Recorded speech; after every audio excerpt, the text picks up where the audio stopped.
تلنگانہ آرٹیسی بس کو آگ لگنے کا واقعہ۔ تلنگانہ آرٹیسی بس کی الیکٹرک اے سی بس میں اچانک آگ لگ گئی۔ جمعے کی صبح شمس آباد سے جوبلی اسٹیشن سکندرآباد جانے والی بس سے دھواں نکل رہا تھا، جس پر راہگیر نے ڈرائیور کو چوکنا کیا اور بس کو رکوا دیا۔ حادثہ بیگم پیٹ ایئرپورٹ کے قریب پیش آیا۔ مسافرین کو الرٹ کر دیا گیا، بس سے اتار کر محفوظ مقام پر پہنچا دیا گیا۔ اس سے بڑا خطرہ ٹل گیا۔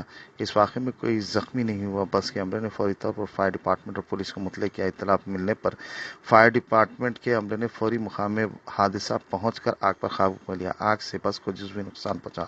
ایسا لگتا ہے کہ بس میں فنی خرابی کے سبب آگ لگی ہوگی۔ تلنگانہ آرٹیسی بڑے پیمانے پر الیکٹرک بسوں کو متعارف کرا رہی ہے اور شروع کر رہی ہے۔ حیدرآباد کے مختلف مقامات سے ایئرپورٹ تک 40 الیکٹرک بسیں چلائی جا رہی ہیں۔